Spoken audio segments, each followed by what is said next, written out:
नमस्कार दोस्तों, स्वागत है आपका इस स्टोरी 2.0 के इस नए एपिसोड में। आज की कहानी बहुत ही रोमांचित होने वाली है। आप आज की कहानी को शुरू करें उससे पहले आप अपने दोनों कानों में ईयरफोन या हेडफोन का प्रयोग कर लें ताकि आपको मेरी आवाज़ और स्पष्ट रूप से सुनाई दे। तो चलिए कहानी की ओर बढ़ते हैं।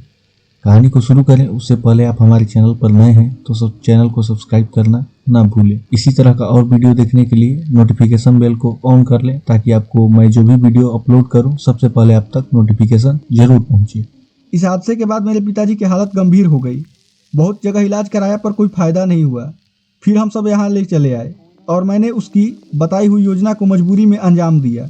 मैं आपके यहाँ हवेली पर 2 बार नौकरानी के रूप में काम कर चुकी हूँ, एक बार नंदनी के रूप में, और जब पहली बार मैंने वहाँ आप लोगों के यहाँ रहने से पहले नौकरानी का काम कर तहखाने पर लटकी तावीज़ और जंजीरों को हटाया और उस कमांडर के धर की मदद की, जिससे उसका बिना सिर का शरीर हवेली में इधर उधर टहलने लगा।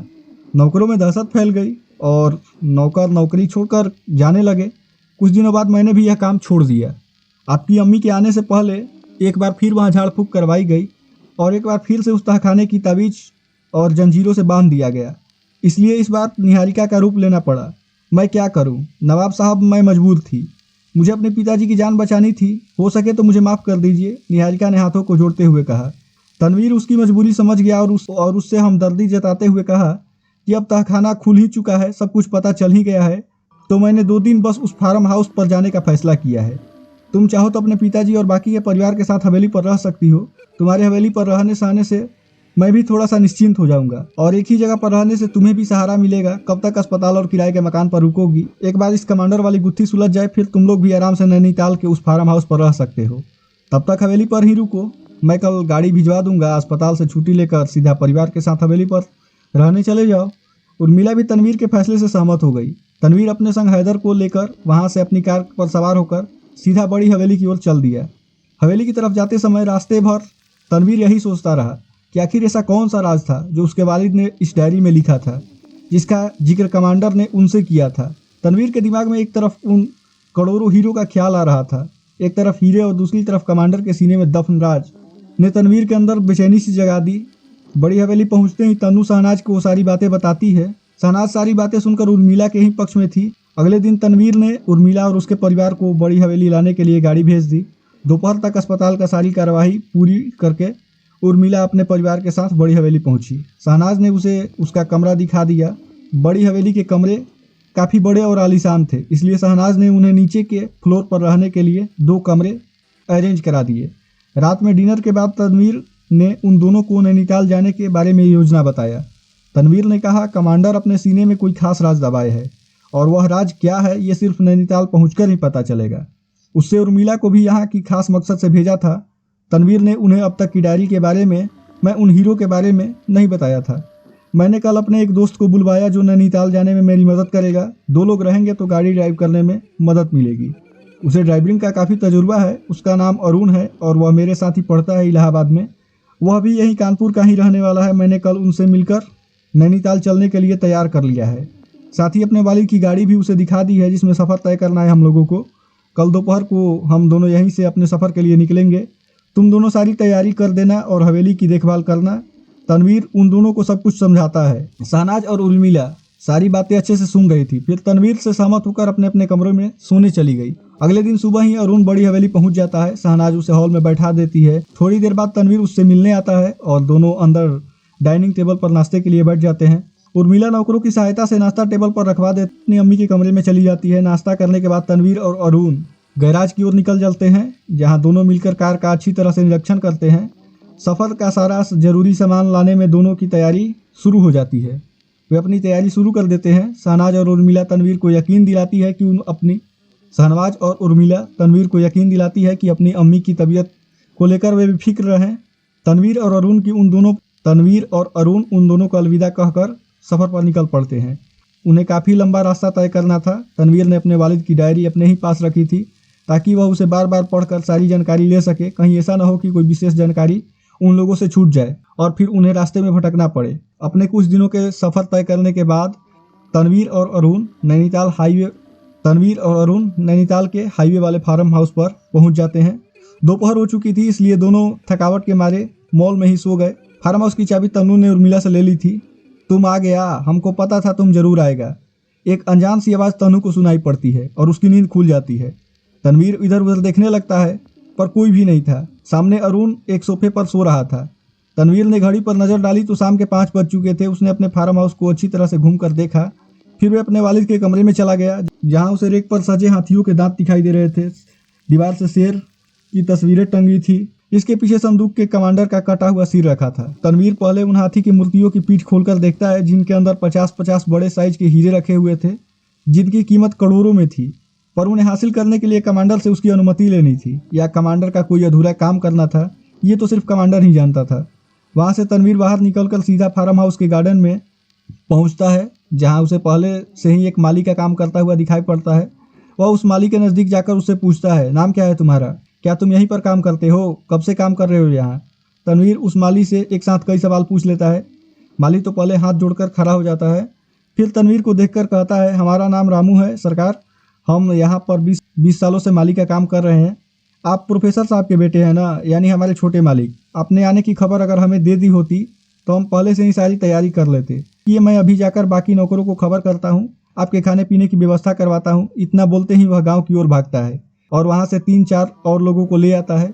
उनमें से कुछ साफ सफाई कर तनवीर और अरुण को सोने का कमरा साफ कर उनका सामान वहीं रख देते हैं, और कुछ रसोई में जाकर दोनों के लिए खाने का इंतजाम करने लगते हैं।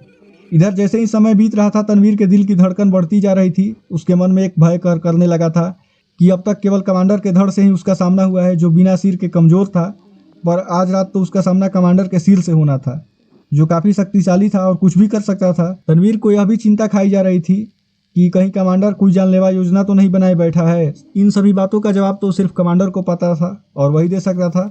तनवीर ने अपने और अरुण के लिए उर्मिला का कमरा साफ करवाया था। ऐसा उसने इसलिए किया था ताकि वहां से अपने वालिद के कमरे पर नज़र रख सके। उन दोनों में से एक को अगर कुछ होता है, अगला जाकर उसे बचा सके। तनवीर को कमांडर के इरादे पर जरा भी भरोसा नहीं था, इसलिए उसने अरुण को सतर्क रहने के लिए पहले से ही बता रखा था। उन दोनों की योजना ये थी कि रात में थोड़ा सतर्क रहना है, फिर चाहे दिन में आराम कर ले। उर्मिला का कमरा ऊपर होने के कारण फार्म हाउस का सबसे सुरक्षित कमरा लगा। रात का डिनर खत्म होते ही दोनों उर्मिला के कमरे में आराम करने चले गए। सफर से थके होने के कारण दोनों को नींद आने लगी।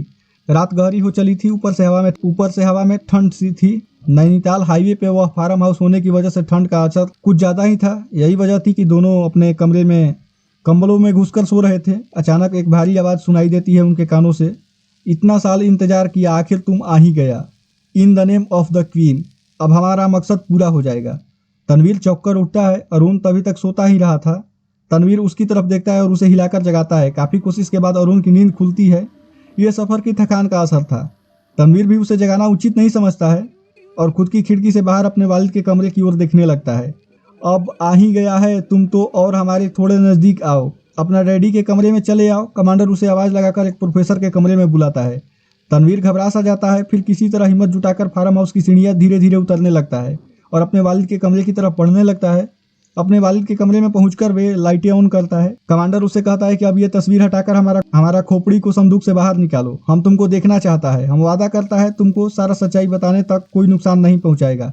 बस तुमको भी एक वादा करना होगा, हमको हमारा धड़ तक पहुंचाना होगा।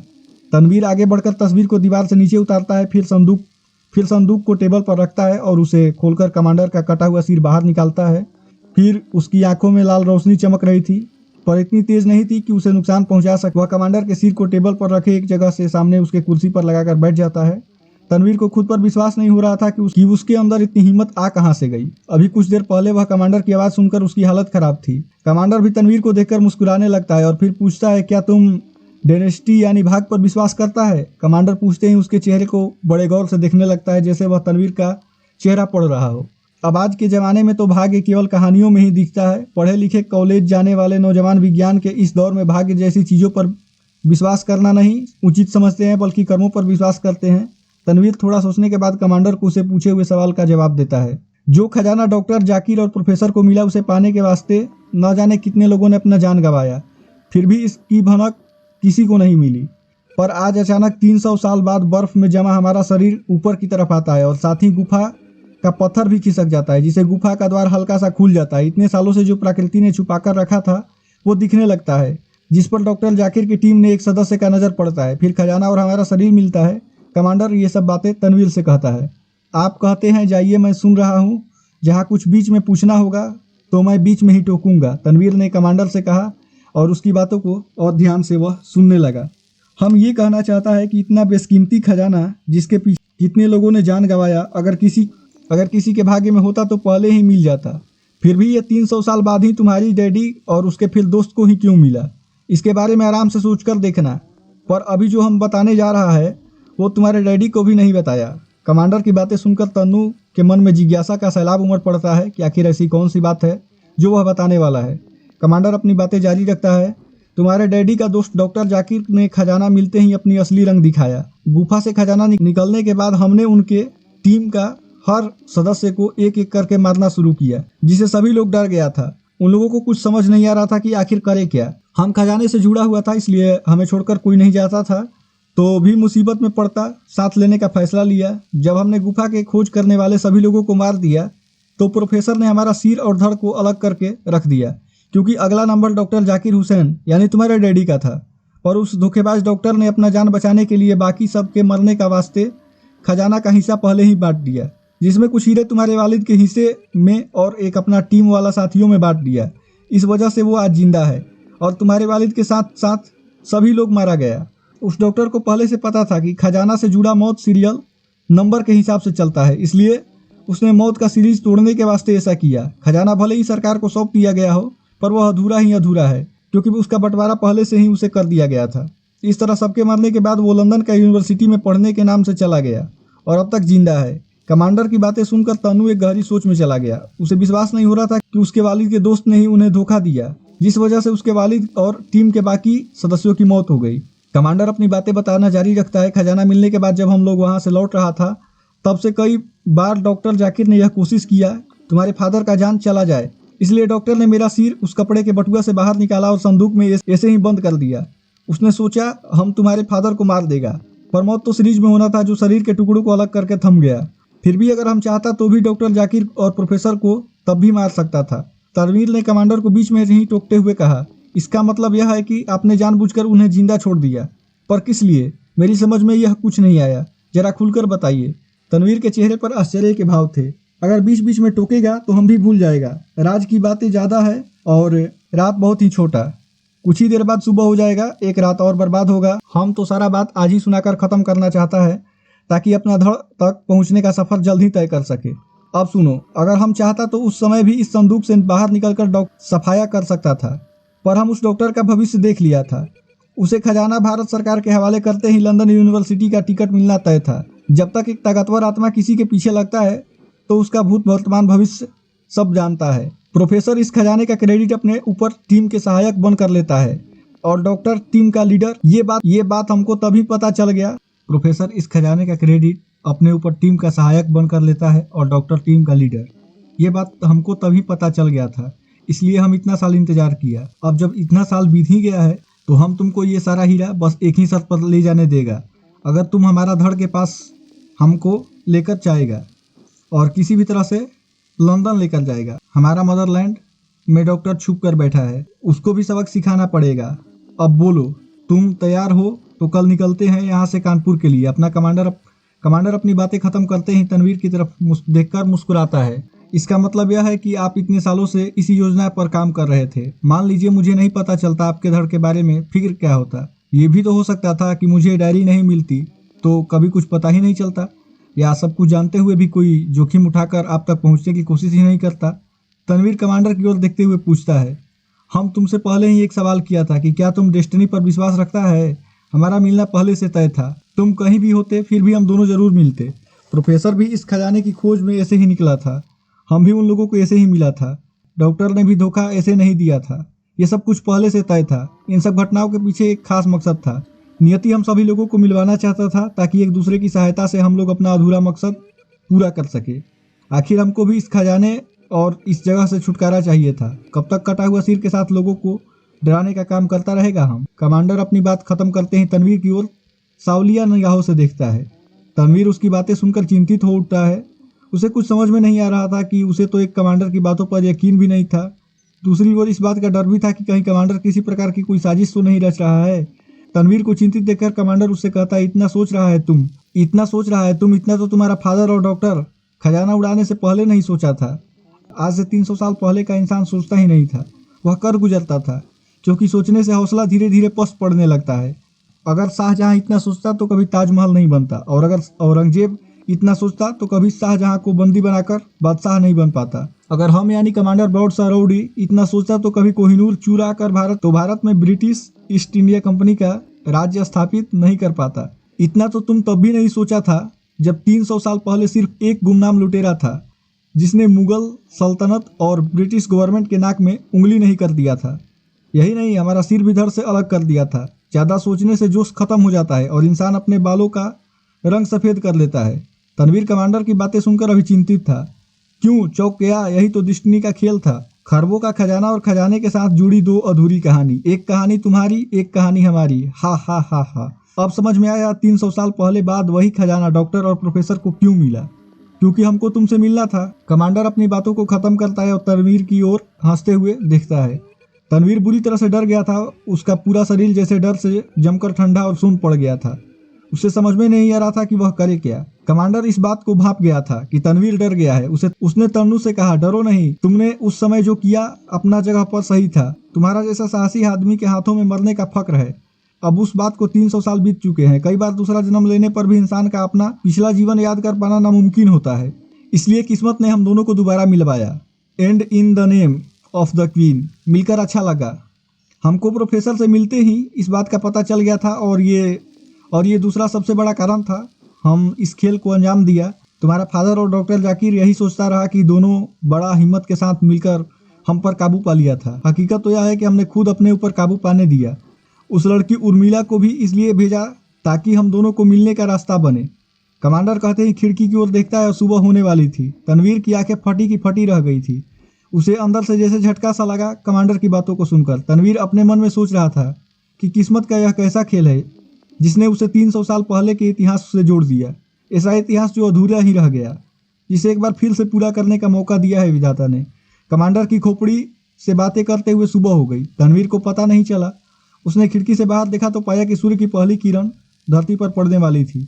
उसने कमांडर की खोपड़ी को संदूक में वापस रख दिया और संदूक को दीवार की रेक पर रखकर शेर की तस्वीर पुनः उसी जगह टांग दी। कमांडर की बातें तनवीर को परेशान करने लग रही थी। क्या कमांडर ने जो कहा वह वाकई में सच था? क्या मैं ही वह लुटेरा था जिसने कमांडर की गर्दन को धड़ से अलग किया था? और अगर ऐसा था तो कमांडर के दिमाग में भी बदला लेने की बात तो चलनी चाहिए थी। वह बात तो चल नहीं रही है। तनवीर के मन में लगातार ऐसे ख्याल आ रहे थे। तनवीर जहाँ कमांडर की बातों से परेशान था, वहीं उसकी बातें सुनकर काफ़ी डरा हुआ भी था। उसने अपने डर के कारण ही एक ऐसा फैसला लिया जिसकी कमांडर को भी उम्मीद न थी। तनवीर ने फौरन अरुण को जगाया और सामान बांधने की तैयारी करने लगा। उसने अपने पिता की कमरे में रखी हाथियों और मूर्तियों को भी अपने बैग में रखा और अरुण के साथ फार्म हाउस से गाड़ी लेकर निकल गया।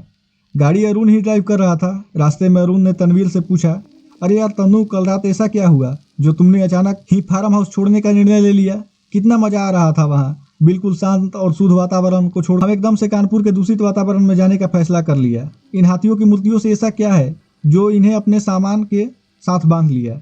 कुछ नहीं, बस एक जरूरी काम याद आ गया है जो अधूरा ही छोड़कर चला आया था। और ये हाथिया मूर्तियाँ मेरे वालिद की आखिरी पुरातात्विक खोज थी जो उन्हें बड़ी हवेली में रखने के लिए कहा गया था, क्योंकि ये काफ़ी रियल कलेक्शन है। तनवीर ने अरुण के सवालों का जवाब देते हुए कहा। उसने अरुण को अब तक खजाने के उन हीरो के बारे में नहीं बताया था। मुझे याद है कि तुमने कमांडर की बात की थी, पर फार्म हाउस में तो कोई ऐसा भूत दिखा नहीं मुझे लगता है कि शायद ये तुम्हारा कोई मजाक था। हम दोनों तो इतनी दूर आ चुके हैं, अगर कोई भूत होता तो फार्म हाउस पर ही रोक लेता। तुम भी यार तनु, आज के ज़माने में भूत प्रेत पर यकीन करते हो। बहुत ताजुब होता है तुम्हारी बातों को सुनकर। अच्छा, अब इतना दूर पहुंच ही गए हो तो थोड़ा नाश्ता पानी किया जाए, सुबह से अभी तक कुछ खाया नहीं है मैंने, अरुण ने तनवीर से गाड़ी चलाते हुए कहा। तनवीर गहरी सोच में था। उसने अरुण की यह बातें सुनकर केवल अपनी गर्दन हाँ के इशारे में हिलाई। अरुण गाड़ी को एक ढाबे पर रोक दिया और गाड़ी से उतरते ही उसने गाड़ी को लॉक किया और दोनों चारपाई पर बैठ गए। चारपाई के बीच में एक लकड़ी का तख्ता रखा था, एक गिलास और एक जग से भरा पानी रखा था। दोनों अलग अलग चारपाई पर बैठे हुए थे। 15 वर्ष का एक लड़का उसके पास आया और बोला, क्या लेंगे साहब? नाश्ता अभी अभी बना है। 6 ताजी कचौरी, जलेबी, आलू पालक, मटर पनीर और रायते की प्लेट का दाम केवल 10 रुपए है। लड़का अपनी बात खत्म करते ही उनकी ओर देखने लगा। अरुण ने उसकी ओर देखते हुए कहा, ऐसा कर दो, 2 प्लेट नाश्ता लगाओ और मेरे लिए जो प्लेट में लगाओगे उसमें जिलेबी की जगह कचौरी बढ़ा देना। ठीक है साहब, अभी लाता हूँ। लड़का नाश्ते का ऑर्डर लेकर चला जाता है। तुम भी किस सोच में डूबे रहते हो यार तनवीर, चलो जब तक वह नाश्ता लगाता है हम लोग मुंह हाथ धो लेते हैं। तनवीर ने अरुण से कहा और दोनों सामने के लगे हैंडपंप के पास चले गए और दोनों ने बारी बारी से मुंह धोए। फिर वे गाड़ी की ओर गए। उसका लॉक खोलकर अपने अपने बैग में टॉवेल और टूथब्रश रखा था। फिर गाड़ी को लॉक करके वापस ढाबे की ओर चल दिए। लड़का अपनी चारपाई पर नाश्ता लेकर पहुंचा। दोनों जमकर नाश्ता किए, फिर वापस अपने सफ़र के लिए निकल पड़े। अब तक वो दोनों फार्म हाउस से लगभग 50 किलोमीटर दूर निकल आए थे।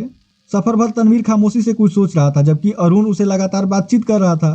तनवीर को अब भी कमांडर की बातें परेशान कर रही थी। उसने अभी भी कमांडर की बातों पर यकीन नहीं किया था। उसे जरा भी यकीन नहीं हो रहा था कि वह 300 साल पुराने इतिहास से जुड़ा हुआ था। उसे अब भी यही लग रहा था कि कमांडर के दिमाग में आखिर कोई और खेल चल रहा है। इसी तरह से सफ़र करते करते करीब दोपहर के 2 बज गए थे। अरुण ने गाड़ी को फिर एक ढाबे से रोका और तन्नू से कहा, तुम जरा यही ढाबे पर खाने का ऑर्डर दे दो, मैं जरा गाड़ी की टायर्स की हवा चेक करवा कर आता हूँ। पास में ही एक मैकेनिक शॉप है, फिर खाना खाकर अपने सफ़र पर दोबारा निकल पड़ेंगे। तनवीर गाड़ी से उतरकर ढाबे की ओर चल दिया। ढाबे पर उसने खाने का ऑर्डर दिया और अरुण का इंतजार करने लगा। अब वह फार्म हाउस की बात से थोड़ी सी निश्चिंत हो गया था, क्योंकि वह अब तक वह दोनों कमांडर की गिरफ्त से दूर जा चुके थे। पर तन्नू के मन में कहीं न कहीं कमांडर का डर था। उसके मन में कहीं ना कहीं डर था। उसके मन को एक बात लगातार परेशान किए जा रही थी कि क्या वह उन हीरो को बिना कमांडर की इच्छा पूरी किए बेच सकता था, क्योंकि कमांडर ने उसे बताया था कि डॉक्टर जाकिर ने अपने सहायकों को जो हीरे बांटे थे वे सभी उन्हें बेचने पर मर गए। पर फिर भी डॉक्टर जाकिर अब तक जिंदा कैसे हैं? यह बात तनवीर को सबसे ज़्यादा परेशान कर रही थी। थोड़ी देर बाद ढाबे पर अरुण भी पहुंच जाता है। हाथ मुंह धोकर तनवीर के पास चारपाई पर बैठ जाता है। ऑर्डर दे दिया भाई? तनवीर की ओर देखते हुए अरुण उसे पूछता है। हाँ दे दिया है, अभी तो लाता। मैंने उसे बता दिया था कि मेरे साथ एक सज्जन है और उनके आते ही खाना लगा दें। तनवीर ने अरुण के सवाल का जवाब दिया। थोड़ी देर बाद एक लड़का उनका चारपाई पर खाना लगा देता है। दोनों अपना खाना खत्म करते हैं। चारपाई पर थोड़ी देर आराम कर फिर अपने सफर के लिए निकल पड़ते हैं। शाम हो चली और मौसम में ठंड के साथ बादल भी थे। ऐसा लग रहा था कि बरसात भी अपना कहर ढा ही देगी। फिर भी उन दोनों लोगों ने अपना सफर जारी रखा। अरे यार तन्नू, मौसम आज बड़ा सुहाना है। लगता है सफर करते हुए पीठ में दर्द भी नहीं हो रहा है। आज मूड बन गया है, क्यों ना पास के गांव में थोड़ी देर रुक कर गम का साथी रम पीकर ठंड भगाई जाए। फिर ऐसा मौका कहाँ मिलेगा? घर पहुंचकर अपने बापू की किटकिट सुननी पड़ती है, जब एंजॉय किया जा सकता है। तुम्हारी भी परेशानी थोड़ी कम होगी। रम लेकर चखने के लिए भी सोचना नहीं पड़ेगा। वाइन शॉप के बगल में ही छोटा ऐसा एक होटल है जहाँ खाने पीने का व्यवस्था मौजूद है। अरुण ने तनवीर से कहा। तुम्हें कैसे पता आगे के गाँव में वाइन शॉप है? तनवीर ने आश्चर्य से पूछा। अरुण ने हंसते हुए कहा, मंदिर का पता पुजारी को ना रहे तो पुजारी किस काम का। मैंने फार्म हाउस जाते समय रास्ते पर ही देख लिया था कि इस गांव में एक वाइन शॉप है। अब बस तुम इजाज़त दे दो तो गाड़ी वहां अड्डे पर रोक दी जाए। पर पीने के बाद तुम ड्राइव करोगे, क्योंकि मैं काफ़ी थक गया हूं। और फिर मूड भी तो बना रहना चाहिए। अगले शहर पहुंचते ही रहने के लिए लॉज और होटल की सुविधा है। अगर चाहो तो वहीं रात सो लिया जाएगा। लेकिन शहर जब तक पहुंचेंगे तब तक वाइन शॉप बंद हो जाएगी। चिंता मत करो, तुम्हें गाड़ी ज़्यादा दूर तक नहीं चलानी पड़ेगी। तनवीर, जो कमांडर की बातों से कसम में पड़कर उलझ सा गया था, अरुण के इस प्रस्ताव को ठुकरा न सका और उसने भी हामी भर दी। गांव के वाइन शॉप के नज़दीक पहुंचते ही अरुण ने गाड़ी होटल पर रोक दी। तनवीर को होटल पर रुकने के लिए कहा और खुद बगल की दुकान से रम का एक बोतल खरीदने चला गया। होटल पर पीने वालों की अच्छी खासी संख्या थी। होटल के बाहर 3 गाड़ियां पहले से ही रुकी हुई थी। तन्नू ने होटल के वेटर को 2 प्लेट चिकन और तंदूरी का ऑर्डर दिया। अब तक वह ऑर्डर लेकर आता था। अरुण भी रम लेकर पहुंच गया। फिर उसने गिलास में 2 पैक बनाई और एक तनवीर की तरफ बढ़ा दिया। दोनों ने अपने अपने पैक पिए। चारों तरफ बैठे शराबी अपनी जंग जीतने की कथा सुना रहे थे। उसमें से कुछ जोड़े टेबल पर बैठे हुए तो कुछ ग्रुप में पीने आए थे। जो अकेला आता था वह तुरंत पीकर चला जाता था। कुछ ही देर बाद वेटर उनका खाना देने का ऑर्डर लाया। दोनों ने चिकन तंदूरी पर नींबू निचोड़कर खाने का आनंद लेने लगे। बीच बीच में अपने गिलास में रम को पेट भरकर पीते रहते थे। कुछ देर बाद तनवीर और अरुण पर भी नशे का असर धीरे धीरे होने लगा। दोनों अपने यूनिवर्सिटी के दिनों और दोस्तों को याद करके ठाके मारने लगे, जिससे बगल में बैठे सज्जन को दिक्कत होने लगी, क्योंकि वह शायद गम मिटाने के लिए पी रहे थे। उसने अरुण से कहा, थोड़ा धीरे हंसो भाई। हर किसी के जीवन में तुम्हारी तरह खुशियाँ नसीब नहीं होती, नहीं तो दुनिया तुम्हारी तरह गला फाड़ कर हंसती। तनवीर और अरुण उसकी तरफ देखकर थोड़ा शांत हो जाते हैं, फिर आपस में धीरे धीरे बात करने लगते हैं। समय थोड़ा और बीतता है। तनवीर और अरुण पर जब नशा अच्छा खासा चढ़ गया था, इतने में बाहर बिजली कड़की। बिजली की आवाज़ इतनी तेज थी मानो आसमान कहीं आसपास से ही गिरी हो। हल्की बूंदाबूंदी भी शुरू हो गई। इतने में गांव की एक सुंदर लड़की बारिश से बचने के लिए होटल में आ खड़ी हो गई। होटल पर बैठे तमाम शराबी उसकी सौंदर्य को देखकर मंत्रमुग्ध हो रहे थे और उनमें से कुछ के अंदर सभ्य महापुरुष बनने की कीड़ा जागा। उनमें से एक ने फैसला किया कि लड़की को कम से कम बैठने के लिए कुर्सी तो दे ही देनी चाहिए। यहाँ तो होटल में कई खाली पड़ी हैं कुर्सियाँ। वह उठा और एक कुर्सी लेकर लड़की के पास पहुंचा। लड़की कुर्सी पर बैठ गई। फिर शराबी अपने टेबल पर पीने के लिए चला गया। तनवीर और अरुण ये नज़ारा बड़े आराम से बैठकर देख रहे थे और एक दूसरे की ओर देखकर मुस्कुरा रहे थे। इतने में दोनों के पीछे के टेबल पर बैठे हुए एक शराबी ने लड़की पर अश्लीलता ताना मारता है और उसके बाकी 4 साथी ठहाके मारकर हंसने लगते हैं। उसकी हंसी सुन फिर उस शराबी ने टोका जिसे तनवीर और अरुण ने टोका था। उसने कहा तो अरे थोड़ा धीरे हंसो भाई, हर किसी के जीवन में तुम्हारी तरह खुशियाँ नसीब नहीं है, नहीं तो तुम्हारी तरह दुनिया गला फाड़ कर हंसती। वो सभी उसकी ओर देखने लगे लेकिन कोई नहीं माना। उन्होंने लड़की पर अश्लीलता ताने मारना जारी रखा। लड़की अब दर्द के मारे थोड़ी सहम सी गई। तनवीर और अरुण को भी जब गुस्सा आया उन्होंने भी मना किया लेकिन उन बदमाशों ने उनकी बातें अनसुनी कर दी। अचानक उनमें से एक शराबी उठा और लड़की के नज़दीक लड़खड़ाते हुए पहुंचा। उसने लड़की का हाथ पकड़ते हुए कहा, ए रानी चलती हो क्या? एक रात में मालामाल कर दूंगा, बस हम पाँचों को खुश कर दे। लड़की मदद मांगते हुए हाथ छुड़ाने लगी। इतने में तनवीर ने टेबल पर पास में रखी बियर की बोतल उस शराबी के सिर पर मारता है। वह शराबी लहूलुहान हो जाता है। उसके बहते खून को देखकर उसके साथी मदद के लिए भाग आते हैं पर अरुण और तनवीर उस लड़की के साथ लेकर गाड़ी स्टार्ट कर भागने लगते हैं। उस शराबी के साथी भी 2 गाड़ियां लेकर उनका पीछा करने लगते हैं। अरुण गाड़ी की रफ्तार को और तेज कर देता है क्योंकि उन शराबियों ने पीछा करने में कोई कसर नहीं छोड़ी थी। कभी रफ्तार बढ़ाकर तनवीर और अरुण गाड़ियों के अगल बगल से टक्कर मारते तो कभी अरुण उनकी गाड़ी को टक्कर मार रहा था। इसी आपाधापी में अरुण ने गाड़ी की रफ्तार बहुत अधिक बढ़ा दी जिससे उनकी गाड़ी ने अच्छी खासी दूरी बना ली। फिर भी उन शराबियों ने उनका पीछा करना नहीं छोड़ा। इतने में उनकी गाड़ियों से काफ़ी दूर पर सड़क के किनारे एक पेड़ पर बिजली गिरती है जिससे वह पेड़ सड़क पर गिरता है, रास्ता बंद कर देता है। लेकिन अरुण की नज़र उस पेड़ से पहले गांव के निकलने वाले रास्ते वाली सड़क पर पड़ती है जो हाईवे के 2 हिस्सों में बांट रही थी। गाड़ी को उसी सड़क पर ले जाता है। उन शराबियों की गाड़ियां अब भी उनकी पीछा कर रही थी। इतने में वे अरुण और तनवीर से कहती है, आगे आने वाले मोड़ पर दाएं और गाड़ी घुमा लेना। वे रास्ता जाकर आगे हाईवे में मिलता है। वहीं नज़दीक ही एक गांव है जहां मेरी मौसी रहती है। मैं रात वहीं गुजार लूँगी, आप लोग सफ़र जारी रख सकते हैं अगर चाहो तो, लड़की ने उनकी ओर देखते हुए कहा। तनवीर और अरुण ने पीछा कर रही दोनों गाड़ियों को चकमा देने के लिए यही उचित समझा। गाड़ी लड़की के कहे अनुसार दाईं ओर निकालने वाली सड़क पर घुमा दी। उन शराबियों की गाड़ियाँ चकमा खा गई और मोड़ की बाईं ओर घुमा दी। उन्होंने अपनी गाड़ी बाईं ओर घुमा दी। वो तीनों अब कुछ शांत हो गए। उनके सिर से एक बला टल गई थी। तभी तनवीर अपनी घड़ी में देखता है तो रात के 11 बज चुके थे। उसने अरुण से कहा, अरे यार हम लोग इतनी देर से भागा भागी कर रहे हैं, इसका पता नहीं चला, आधे घंटे बाद आधी रात हो जाएगी। हम लोगों ने काफ़ी समय होटल में पीने के चक्कर में बर्बाद कर दिया। मेरा तो सारा नशा बेकार कर दिया उन शराबियों ने पीछा करके। बस जितने देर उस होटल में बैठे थे उतनी ही देर एंजॉय किया, बाद में तो भागा दौड़ी में सारा नशा उतार कर रख दिया। शुक्र मनाओ मैंने एक और हाफ बोतल रम अलग से खरीद कर पहले ही बैग में रख लिया था, जब कहोगे तो एक बार और मूड बना लिया जाएगा। तनवीर ने अरुण को गाड़ी से चलाते हुए कहा। तनवीर ने अरुण की तरफ आश्चर्य से देखा और कहा कि तुम भी ना यार अरुण, समझ के बाहर हो। यहाँ अभी थोड़ी देर पहले हम तीनों की जान जाने वाली थी और तुम्हें अब भी दारू चखने की पड़ी है। याद ना हो तो याद दिला दे, होटल में हीरोगिरी शायद आपने ही दिखाई थी, वरना आज ये नौबत ना आती। ना उन शराबियों से पीछा छुड़ाने के लिए हमें भागना पड़ता और ना ही हम अपने हाईवे के रास्ते छोड़कर गाँव से होकर निकलने वाले रास्ते को पकड़ते जहाँ सड़क के दोनों ओर सुनसान जंगल ही है। तनवीर से अरुण ने व्यंग भाव में कहा, मैं क्या करूँ यार, वो शराबी इस लड़की को छेड़ रहा था, मुझसे रहा ही नहीं गया। सोचो अगर इसकी जगह कोई तुम्हारी जानने वाली होती तो क्या तुम उसे मुसीबत में छोड़ देते? तनवीर ने अरुण से खुद की सफाई पेश करते हुए पूछा। अरुण ने मुस्कुराते हुए कहा, अपनी सफाई देना तो कोई तुमसे सीखे। हेलो तनवीर, तुम हमको छोड़कर कैसे भाग आया? आज तो तुमने वही लुटेरों वाला रूप दिखा दिया। तुमको क्या लगा कि हम उस संदूक तक ही सीमित है? तनवीर और अरुण उस भयानक आवाज़ को सुनकर घबरा जाते हैं। अरुण के पांव अपने आप ब्रेक पर दबाव बना देते हैं और दोनों एक साथ पीछे मुड़कर बैक सीट पर देखते हैं। ये उस लड़की ने कहा था जिसके अंदर से उसे कमांडर बोल रहा था। उस लड़की का हाव भाव, रंगत, आवाज़ से सब कुछ बदल गया था। बाल बिखरे हुए थे जो सामने के चेहरे से ढक रहे थे। आंखों की पुतलियाँ लाल हो चुकी थी जो रात में गाड़ी के अंदर चमक रही थी। तनवीर और अरुण की डर से हालत खराब हो गई। दोनों का चेहरा एकदम सून सा पड़ गया। डर ने मानो उन्हें जमा दिया था। उनसे उस लड़की की अंदर घुसी हुई कमांडर का आत्मा ने कहा, गाड़ी चलाओ और बिना कोई होशियारी दिखाए फार्म हाउस तक चलो। उस लड़की के चेहरे पर क्रोध के भाव थे। अरुण ने गाड़ी स्टार्ट की और एक बार फिर से फार्म हाउस के लिए गाड़ी चल पड़ी। तनवीर थोड़ा साहस जुटाकर कमांडर से पूछता है, एक बात बताइए, आपने हम दोनों को ढूंढा कैसे? और इतनी सालों से सबकी जान बख्श देने का असली मकसद क्या है?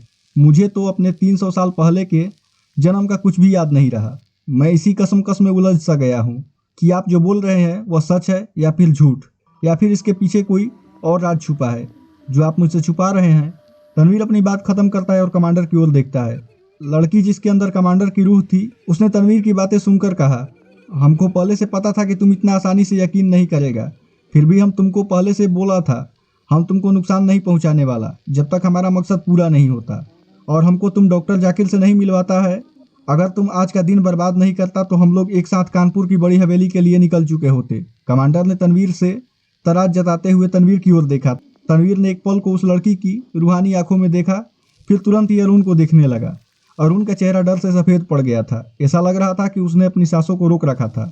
उसकी दयनीय हालत देखकर तनवीर ने उससे कहा, भाई लाओ अब गाड़ी मैं चलाता हूँ, तुम काफ़ी थक चुके होगे। कमांडर, क्या गाड़ी मैं चला सकता हूँ? तनवीर ने बैक सीट पर बैठे कमांडर की रूह मतलब उस लड़की से पूछा। कमांडर की रूह इस बात के लिए मान गई और अरुण ने गाड़ी रोककर स्टीयरिंग पर तनवीर को बैठा दिया। तनवीर ने गाड़ी स्टार्ट की और उनका सफ़र एक बार फिर शुरू होता है। हा हा हा, तुम्हारा दोस्त तो डर कर पैंट में सुसु कर देगा, ऐसा लगता है। क्यों बेवड़े, कभी भूत नहीं देखा क्या? तेरे बाप का नाम पुरुषोत्तम मिश्रा है ना? क्यों शराबी, तेरी माँ का नाम राधिका है और तेरी बहन का नाम सरिता, क्यों है ना ठरकी? कमांडर की रूह अरुण से कुछ इस मजाकिया अंदाज में सवाल करती है। सुनकर तनवीर की भी हंसी छूट जाती है। अरुण घबराहट भरे स्वर से कमांडर से कहता है, आपको कैसे पता चल गया मेरा इतिहास? आपने सब कुछ सही बताया है। अरुण कहते हुए अपना पसीना पोंछता है।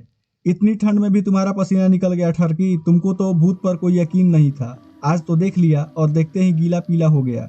हम जिसको भी एक बार देख लेता है उसका भूत वर्तमान और भविष्य सब जान लेता है, जैसे अभी तुम्हारे बारे में जान गया शराबी।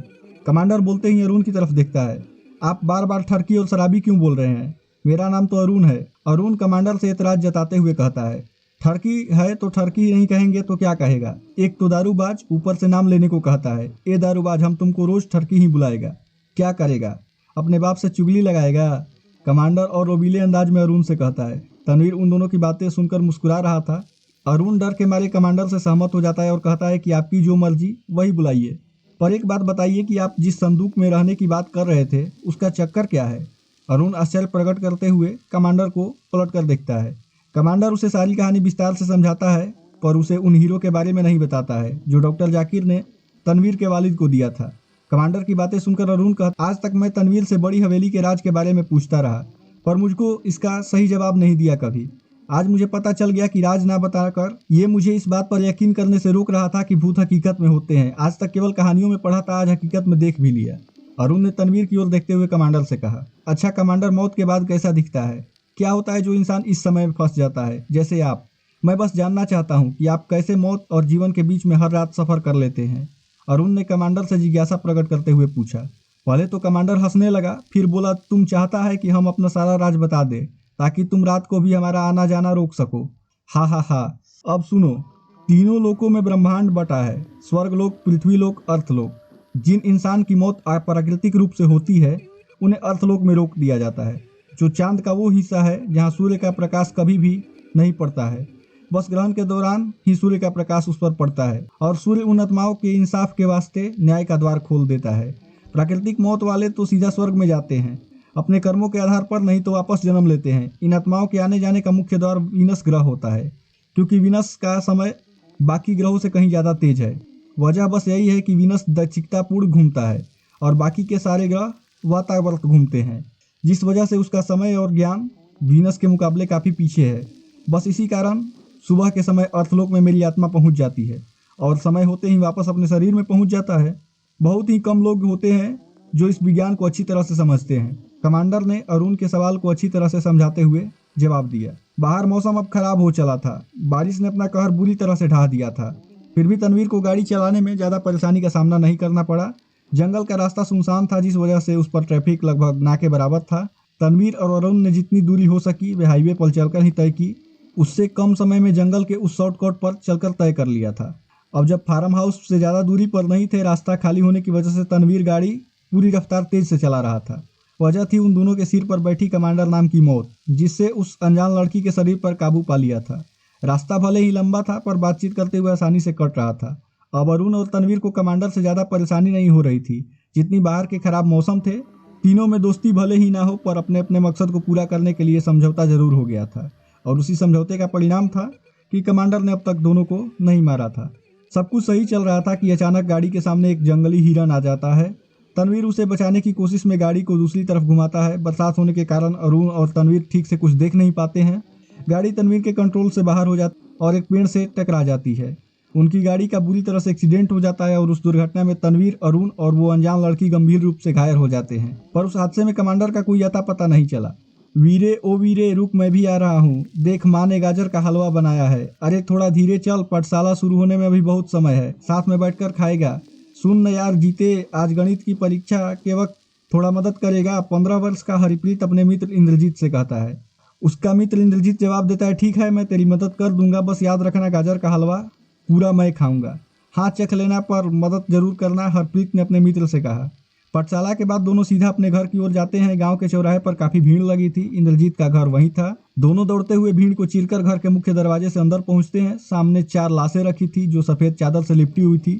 उनमें से एक लाश हरप्रीत के पिता की थी और बाकी 3 लाशें इंद्रजीत के पिता और 2 बड़े भाइयों की थी। घर में मातम का माहौल छाया हुआ था। एक ओर घर और पड़ोस की महिलाएं बैठकर रो रही थी तो दूसरी ओर पुरुषों का झुंड सिरों को झुकाए हुए बैठा था। इंद्रजीत और हरप्रीत ने रोते हुए उन लाशों से लिपट गए। कुछ महिलाएं उनके करीब आकर उन्हें चुप कराने लगी। इंद्रजीत अपनी माँ से लिपट कर बोला, ये क्या हो गया माँ, कैसे और किसने किया ये? उसकी आंखें बदले के क्रोध से भरी हुई थी जो आंसुओं के रूप में बह रही थी।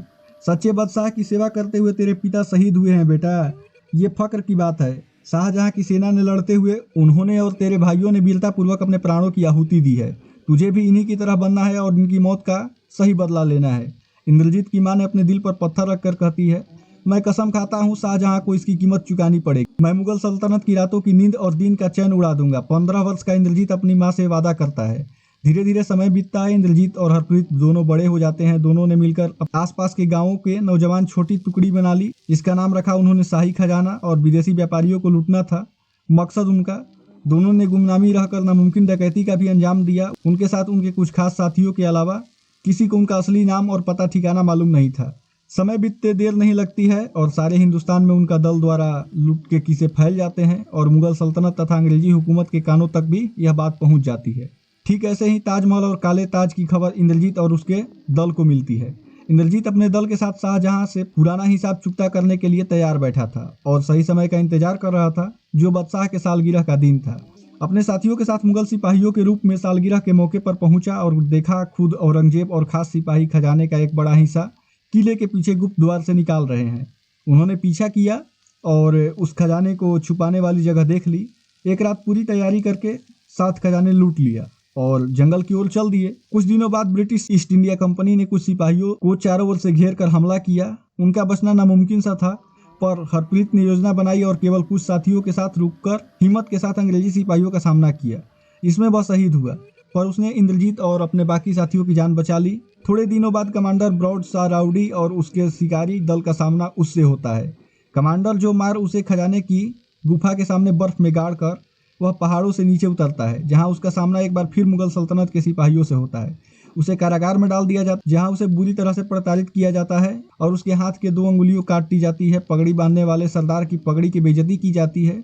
उसके बाल और दाढ़ी नोच लिए जाते हैं। उससे बार बार खजाने का पता और उसका नाम पूछा जाता है, पर दिल में शाहजहां के प्रति नफरत भरे हुए इंद्रजीत की जुबान कोई नहीं खुलवा पाता।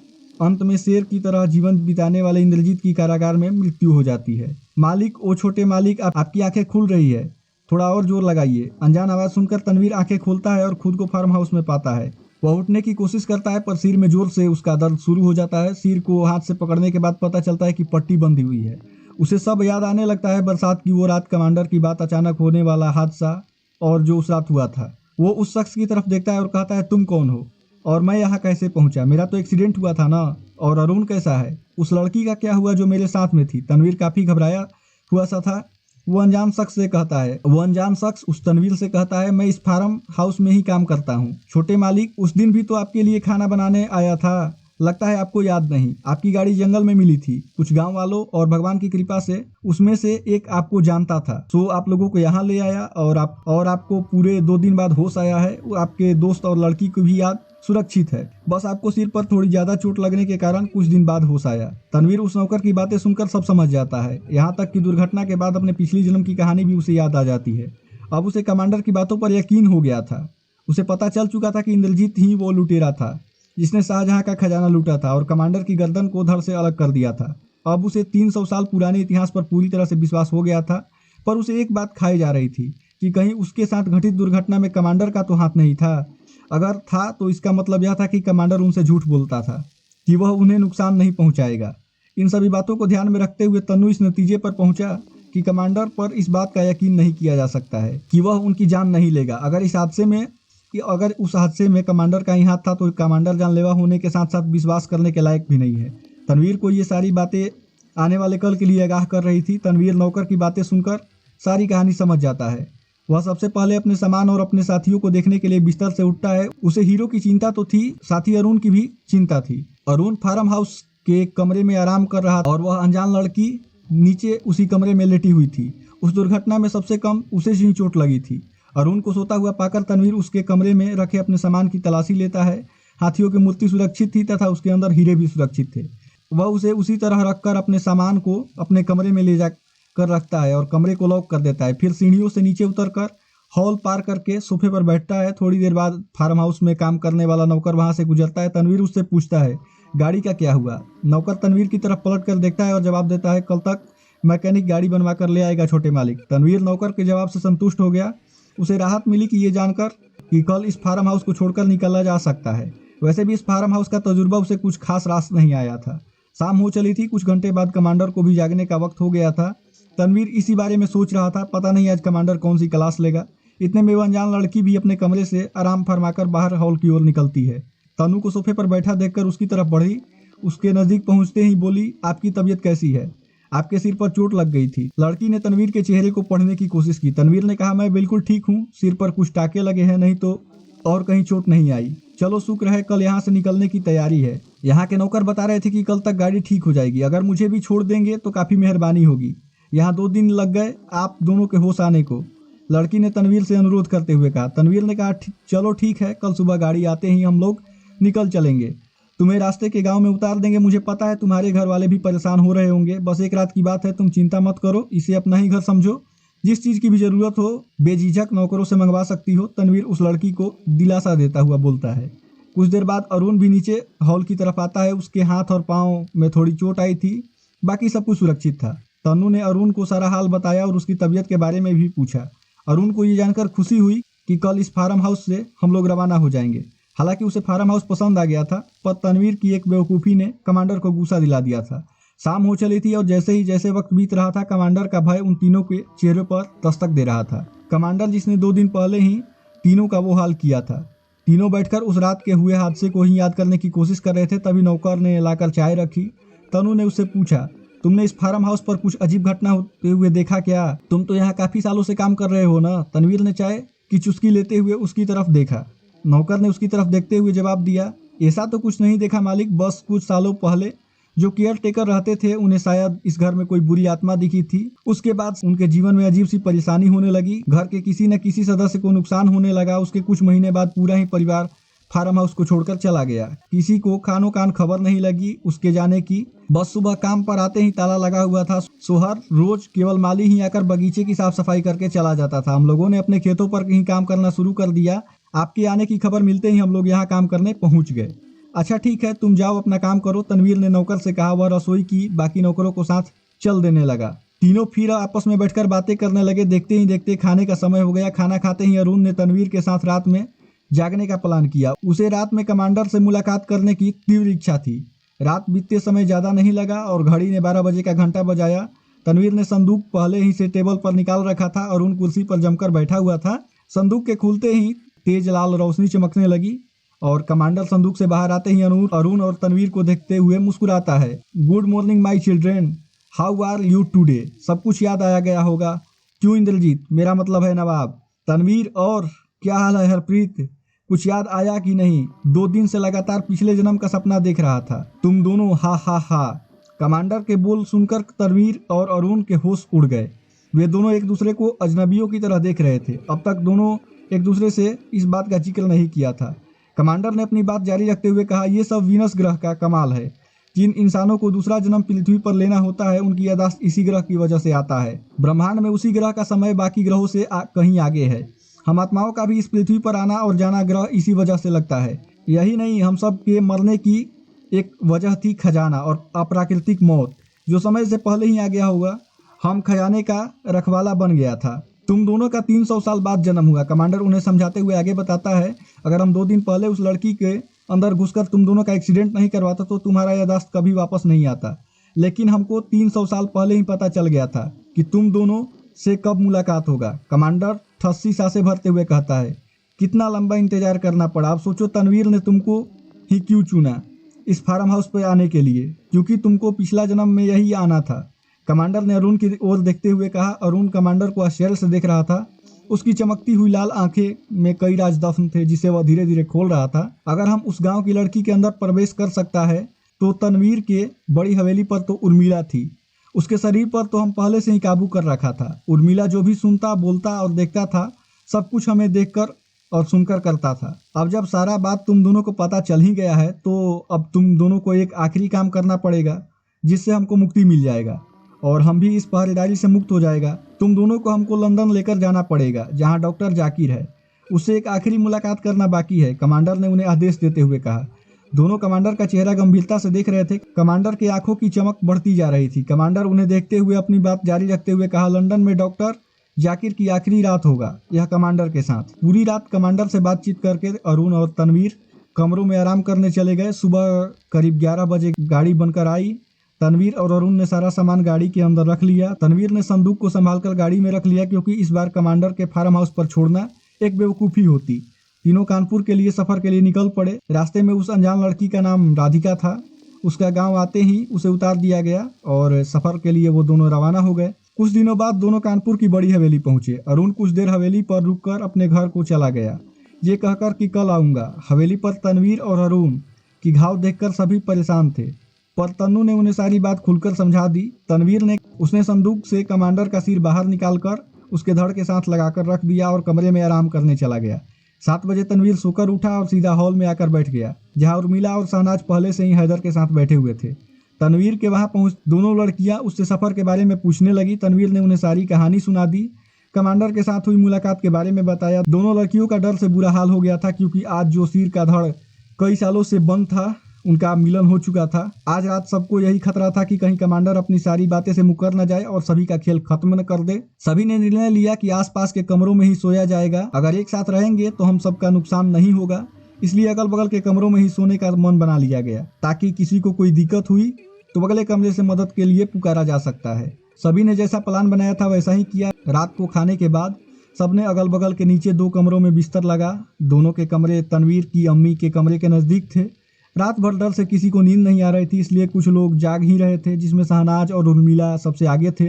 तन्नू भी अपने कमरे में जाग रहा था। अचानक ही घड़ी में 12 का घंटा बजता है। जितने लोग जाते थे सबकी आत्मा कांप उठती थी 12 की घंटे सुनकर। तभी तहखाने के दरवाजे पर एक जोरदार चोट की आवाज़ सुनाई पड़ती है, धड़ाक, और दरवाजा खुल जाता है। आवाज़ इतनी जोरदार थी कि सोए हुए हैदर की भी नींद खुल जाती है। कमांडर हंसते हुए तहखाने की सीढ़ियाँ चढ़ ऊपर की ओर आता है। उसके बूट की आवाज़ हवेली की शांति की चीरते हुए हॉल की तरफ पड़ती है। अचानक कमांडर हॉल में चीखता है, हे आई एम बैक, कहाँ छुप गया सब? कमांडर का कोई स्वागत नहीं करेगा इस हवेली में, लगता है हमको सबको खुद ही ढूंढना पड़ेगा। कमांडर की डरा देने वाली आवाज़ सुनते ही शहनाज, उर्मिला और हैदर के पसीने छूटने लगते हैं। तनवीर अपने कमरे से बाहर निकल कर आता है और देखता है कमांडर नीचे शहनाज और उर्मिला के कमरों की तरफ बढ़ रहा था। सबसे पहले उर्मिला के कमरे के दरवाजे अपने आप खुल जाता है। सामने कमांडर को खड़ा देखकर उसके मुंह से जोरदार चीख निकल जाती है, जिसे सुन शहनाज भी अपने कमरे का दरवाजा खोलकर देखती है और शहनाज की भी खौफनाक दृश्य देखकर चीख निकल जाती है। कमांडर का अपना कटा हुआ सिर अपने हाथों में लिए हुए था, जिसकी आंखों में तेज लाल रोशनी चमक रही थी, जिससे हवेली का हॉल जगमगा रहा था। उसकी चीख सुनते ही तनवीर दौड़ते हुए सीढ़ियाँ उतरता है, पर लड़कियों की लगातार चीख सुनकर कमांडर उनसे कहता है, अरे बाबा, इतना क्यों चीखता है? कान का पर्दा फाड़ डालेगा क्या? कमांडर अपने सिर को अपनी गर्दन पर लगाता है और उसका सिर हवा में ऊपर उठने लगता है। अब उसके पैर हॉल के फर्श को नहीं छू रहे थे। इस नज़ारे को देख लड़कियां जो और जोर से चीखने लगती है। हवेली के सारे लोग जाग जाते हैं, जिनमें उर्मिला के परिवार और शहनाज के कमरे में जो सो रही थी। सावित्री आंटी भी डर से जाग जाती है। हैदर भी इस दृश्य को देख रहा था। उस छोटे बच्चे का डर से नाइट सूट गीला हो जाता है। इतने में कमांडर कहता है, अरे बाबा चीखना बंद करो और हमारा बात सुनो। तनवीर तुम समझाओ इनको। कमांडर तनवीर की ओर देखते हुए कहता है। तनवीर लड़कियों को खामोश रहने को कहता है। लड़कियां शांत होकर कमांडर की बात सुनने के लिए तैयार हो जाती है। कमांडर अपनी बात उनके सामने रखता है। देखो, हम यहाँ किसी का नुकसान करने नहीं आया है, लेकिन अगर बिना मतलब का तुम लोग कुछ उल्टा सीधा करेगा तो हम नुकसान पहुँचा भी सकता है। अब सुनो ध्यान से। तनवीर हमको समुंदर के रास्ते से लेकर लंदन जाएगा। हम वादा करता है उर्मिला का फादर और तनवीर की अम्मी को हम सही कर देगा। तनवीर की अम्मी को जो एलिजीमर नामक बीमारी है ये हम ठीक कर सकता है, क्योंकि ये बीमारी भी समय से जुड़ा है, तो इसका भी इलाज हम कर देगा। लंदन डॉक्टर जाकिर से मिलने जाना है, जिसमें तनवीर को हमारा साथ देना है और तुम सब घर वालों को हमको बर्दाश्त करना ही पड़ेगा। इन the name of the queen हम अपना सरजमी पर पूरा 300 साल बाद कदम रखेगा। फिर जाकिर से पुराना हिसाब चुकता करते ही इस आधे अधूरे जीवन से मुक्त हो जाएगा। कमांडर सभी घर वालों की ओर देखते हुए कहता है और हवा में उड़ रहा कमांडर अब धीरे धीरे नीचे आने लगता है। कमांडर की बातें सुनकर हवेली में सब जाग रहे लोग अब थोड़ा संतुष्ट हो जाते हैं। कमांडर उनसे आगे कहता है, अब हम जितने दिन यहाँ रहें हमारा अच्छे से खातिरदारी होनी चाहिए। लंदन पहुँचते ही उर्मिला का फादर और तुम्हारा अम्मी ठीक हो जाएगा। अब जल्द से जल्द हमारा लंदन जाने का तैयारी कर दो। खौफ भरी रात के बाद हवेली पर फिर सुबह का सूरज चमकता है। तनवीर ने अरुण को फ़ोन करके बुलाया। उसने हवेली पर आते ही तनवीर से उसे पिछली रात की सारी जानकारी दी। अरुण उसकी बातें सुनकर कुछ देर के लिए सोच में पड़ गया। मेरे एक पड़ोसी हैं, वो लंदन में जाने में हमारी मदद कर सकते हैं। वो कस्टम में हैं, अक्सर विदेशी यात्रा पर ही रहते हैं। किस्मत से वो यहाँ पर आए हुए हैं, हमारी समुद्र यात्रा में हमारी मदद कर सकते हैं। कमांडर के 7 फुट लंबे ताबूत को ले जाने में वे हमारी मदद कर सकते हैं। बस उनके सामने एक कहानी गढ़नी होगी कि डॉक्टर जाकिर ने कमांडर के ऐतिहासिक ताबूत को अपने रिसर्च के लिए मंगवाया है। उन्हें उनका सामान सुरक्षित मिल जाए, इसलिए हम दोनों को ये जिम्मेदारी सौंपी गई है। अरुण अपनी बात खत्म करने वाला ही था कि तनवीर उसे बीच में ही टोक देता है। तुम भी साथ चलोगे क्या? तनवीर उसकी तरफ आश्चर्य से देखता है। अरुण उसकी बात का जवाब देता है, पहली बार लंदन देखने का मौका मिलेगा, वो भी समुद्र मार्ग से। ऐसा कौन सा बेवकूफ जो ये मौका हाथ से जाने देगा? कुछ दिनों के लिए अपने बापू की किटकिट से तो छुटकारा मिलेगा। मैं तो चल रहा हूँ भाई, इसमें कोई शक और की गुंजाइश नहीं है। याद रखना, मेरा भी पिछला जन्म तुमसे और कमांडर से जुड़ा हुआ है, तो मेरे न जाने का कोई सवाल पैदा ही नहीं होता। मैं आज ही घर जाकर अपने पड़ोस के उन कस्टम अधिकारी से बात करके तुम्हें सूचित करता हूँ, फिर तुम्हारी उनसे मुलाकात करवा दूंगा। अरुण कहते ही हवेली से बाहर निकल जाता है और सीधी अपनी गाड़ी स्टार्ट करके अपने घर के लिए रवाना हो जाता है। अपने घर पहुँचते ही अरुण सबसे पहले अपने पड़ोस के उन कस्टम अधिकारी के घर पहुँचा। उन्हें सारी कहानी समझाई, बगैर इसके कि ताबूत में कमांडर की लाश है जो जिंदा हो जाती है। उन्हें केवल इतना ही बताया गया कि यह प्राचीन लाश डॉक्टर जाकिर के पास लंदन रिसर्च के लिए पहुंचानी है। वो नेक कस्टम अधिकारी उसकी सहायता के लिए तैयार हो गया। अरुण ने अपने घर जाते ही सबसे पहले ये खुशखबरी तन्नू को दे दी और उसे अगली सुबह घर आने के लिए आमंत्रित किया। तनवीर अगले दिन सुबह ही अरुण के घर पहुंचा। वहां से दोनों उस कस्टम अधिकारी के यहाँ गए। उन्होंने दोनों का स्वागत किया और उन्हें समझाकर रखा, देखो मैंने अपने कुछ साथियों से बात की है, इस मामले में साथ तुम दोनों को ले जाने के लिए तैयार हो गए हैं। समुद्री रास्ता काफ़ी लंबा होगा और वह जहाज पर लदे सामान को कई जगह उतारते हुए लंदन पहुंचेंगे। पोर्ट ऑफ बॉम्बे से यात्रा शुरू करनी होगी। लंदन की दूरी लगभग 70,059 किलो माइल्स है, जिसे थॉमस राइवर से होते हुए लंदन पोर्ट तक की दूरी तय करना पड़ेगा। अगर तुम दोनों तैयार हो तो हफ्ते भर बाद ही मेरा एक मित्र जहाज लेकर निकलेगा। मैंने उससे तुम दोनों का जिक्र किया है, बस तुम दोनों उस समय पर बॉम्बे पोर्ट पहुंच जाना। उसका नाम कैप्टन विक्रम प्रजापति है। पैसों की बातचीत उसी से कर लेना। मैं तुम्हें उसका नंबर लिख कर देता हूँ। एक कागज़ पर नंबर लिख कर उन दोनों को देते हुए कहा, 3 दिन बाद वही जहाज़ हिंदुस्तान के लिए वापसी करेगी, तो तुम दोनों वापस उसी जहाज़ से आ भी सकते हो। अपना काम ख़त्म करने के लिए अपने पास पासपोर्ट अवश्य रख लेना, बाकी रास्ते भर में कोई तकलीफ नहीं होगी। तनवीर उस कस्टम अधिकारी से पर्चा लेते हुए हाथ मिलाता है और कहता है कि आपका यह एहसान हम जिंदगी भर नहीं भूलेंगे। आज के दौर में आपके लिए कोई इतना रिस्क नहीं लेता और आप तो हम अनजान लोगों के लिए इतना बड़ा रिस्क लेते हैं। अरुण विनम्रतापूर्वक अपनी बातें कहता है और अरुण के साथ वहां से चल देता है। अरुण और तन्नू काफ़ी खुश थे क्योंकि उनके सिर से एक बहुत बड़ा बोझ उतर गया था। मैं हवेली पहुंचते ही कैप्टन से बात करूंगा और पैसों की बातचीत करके मैं तुम्हें फ़ोन करूंगा। तुमने मेरी बहुत बड़ी परेशानी हल कर दी। अच्छा बाय, कल मिलते हैं हवेली पर। तनवीर ने अरुण से आभार प्रकट किया और गाड़ी स्टार्ट करके हवेली की ओर रवाना हो गया। हवेली पहुंचते ही उसने कैप्टन विक्रम से फ़ोन पर बात की और पैसों का लेन देन किस प्रकार होगा ये जानकारी हासिल की। कैप्टन विक्रम ने उसे सब कुछ बता और जहाज के रवाना होने से एक दिन पहले ही आने को कहा। तनवीर कैप्टन की बात सुनकर आश्वस्त हो गया और उसे जान में जान आई। अब उसे उस रात का इंतजार था ताकि वह ये खुशखबरी कमांडर को दे सके। रात अंधकार चारों तरफ से फैला हुआ था। कोहरे ने चांद की रोशनी को पूरी तरह से ढक लिया था। तनवीर हॉल में चिमनी के पास बैठा हुआ। अचानक घड़ी 12 बजे का घंटा बजाती है। धड़ाक एक जोरदार चोट की आवाज से तहखाने का दरवाजा खुलता है। तनवीर भी अचानक इस आवाज को सुनकर घबरा सा जाता है। कमांडर हॉल में उड़ता हुआ दाखिल होता है। उसकी खोपड़ी उसके हाथों में थी जिसे वह तनवीर के सामने आते ही अपना धड़ से जोड़ लेता है। खोपड़ी के धड़ के साथ जुड़ते ही कमांडर की आंखों में तेज लाल चमकने लगती है, जिसके कारण तनवीर की आंखों में पहले ही अपनी हथेली से ढक लेता है। कमांडर तनवीर के सामने एक कुर्सी पर बैठ जाता है और उससे कहता है, हेलो तनवीर, मेरा काम हुआ कि नहीं, चलो हम ही बता देता है, तुम हमारे लिए एक खुशखबरी लेकर आया है। कमांडर ने भरी आवाज में तनवीर को देखते हुए कहा, जी हाँ, आपका काम हो गया कमांडर। हम लोगों को बॉम्बे के लिए रवाना होना पड़ेगा। जहाज में आपके ताबूत को ले जाने के लिए इंतजाम करवा दिया है। हम लोगों को एक दिन पहले वहां पहुंचना होगा। जहाज हफ्ते भर बाद लंदन एयरपोर्ट के लिए रवाना होगा। तनवीर ने कमांडर की चमकती आंखों को देखते हुए कहा। कमांडर को उसकी बातें सुनकर थोड़ी राहत मिली। उसने तनवीर से अपनी भारी आवाज में कहा, थैंक यू, हमको अच्छा लगा। अब तुम थोड़ा समझदारी से चल रहा है। 2 दिन बाद तुम्हारे सिर के घाव का टाका भी काट देगा डॉक्टर, और तुम्हारा दोस्त का भी हाथ पैर पाँव थोड़ा ठीक हो जाएगा। हम लोग उसका अगला दिन यहाँ से निकलेगा, तभी लंदन का सफ़र शुरू होने से पहले पहुँचेगा। आपने बिल्कुल सही कहा, हम लोग इसी योजना के अनुसार चलेंगे। एक वैन का इंतजाम कल ही ड्राइवर से बोलकर करवाता हूँ। बॉम्बे तक का सफ़र हम लोग उसी से तय करेंगे, क्योंकि ट्रेन में आपके ताबूत को ले जाना सही नहीं है, इसलिए किराए का वैन ले जाना सही होगा। करीब 11 बजे के आसपास अरुण हवेली में तनवीर से मिलने पहुंचा। तनु ने उसको कमांडर की योजना के बारे में बताया और कहा कि बॉम्बे पोर्ट तक जाने के लिए एक वैन की ज़रूरत पड़ सकती है। अरुण ने तनवीर की बातें सुनकर उससे सहमत होते हुए गर्दन को हाँ में हिलाने का इशारा किया। देखते ही देखते 2 दिन बीत जाते हैं। वैन में कमांडर का ताबूत रखने के बाद तनु और अरुण बड़ी हवेली बॉम्बे पोर्ट निकलने के लिए आखिरी बार हवेली के सारे सदस्यों से बात करने के लिए मुड़ते हैं। तनवीर शहनाज और उर्मिला से कहता है, हम लोग जल्द ही वापस आएंगे, तुम लोग हवेली और अम्मी का ख्याल रखना। लंदन पहुंचते ही मैं फ़ोन कर दूंगा। अब तुम सब हवेली में चैन की नींद सो सकते हो। अच्छा, गुड बाय हैदर। तनवीर हैदर की ओर हाथ हिलाते हुए इशारा करता है। हैदर भी उसकी ओर हाथ हिलाते हुए इशारा करता है। बाय तनवीर भैया, अपना ख्याल रखिएगा। शहनाज भी तनवीर से बाय कहती और दोनों से अपना अपना ख्याल रखने को कहती है। उर्मिला तनवीर के नज़दीक आकर उसे देखते हुए मुस्कुराती है। अपना ख्याल रखिएगा नवाब साहब। तनवीर भी मुस्कुराकर कहता है, अच्छा अब चलता है, आप सब इजाज़त दीजिए। अरुण और तनवीर वैन में बैठ जाते हैं। हाथ हिलाते हुए वैन से बड़ी हवेली का गेट पार कर लेते हैं। चौकीदार गेट को बंद कर देता है। शहनाज बाकी हवेली वालों के साथ हवेली के अंदर चले जाते हैं। उधर तनु और अरुण बॉम्बे पोर्ट के लिए हाईवे की ओर निकल पड़ते हैं। वैन तनवीर का अपना ड्राइवर ही चला रहा था। तनवीर ड्राइवर की बगल की सीट पर बैठा था और अरुण पीछे की सीट पर ताबूत भी नीचे ही रखा था उनके लगेज के साथ। कुछ देर बाद उन्होंने शहर को छोड़कर हाईवे का रास्ता पकड़ लिया। सफ़र करते हुए बीच बीच में खाना खाते और थोड़ा आराम करते हुए उनकी वैन जहाज रवाना होने से एक दिन पहले ही बिल्कुल सही समय पर पहुंच जाती है। उनके पास एक दिन था बॉम्बे देखने का, इसलिए दोनों शहर घूमने का मन बना लिए। बॉम्बे का कभी ना रुकने वाला ही जीवन देखकर अरुण ने तनवीर से कहा, अम्मा यार तनु, यहाँ तो लोगों की चलती ही रहती है।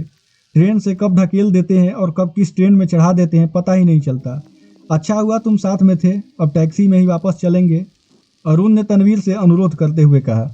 सारा दिन बॉम्बे शहर की रौनक देखकर, शॉपिंग करने और प्रसिद्ध जगहों पर घूमकर वो दोनों शाम को होटल की ओर टैक्सी से चल दिए। तनवीर ने वैन को होटल में पार्किंग में ही खड़ा रखा था, क्योंकि उसे कमांडर का 7 फुट लंबा ताबूत रखा हुआ था। ड्राइवर को होटल के सामने ही एक लॉज में दोनों ने कमरा दिलवा दिया था। दिन बीतते समय नहीं लगा। अगले दिन बॉम्बे पोर्ट के लिए होटल से रवाना हुए। पोर्ट पहुंचते ही कैप्टन विक्रम ने दोनों से मुलाकात की। उन्होंने अपने कुछ आदमियों को आदेश दिया और वे सभी कमांडर के ताबूत को वैसे उठाकर जहाज में रखने के लिए दौड़ पड़े।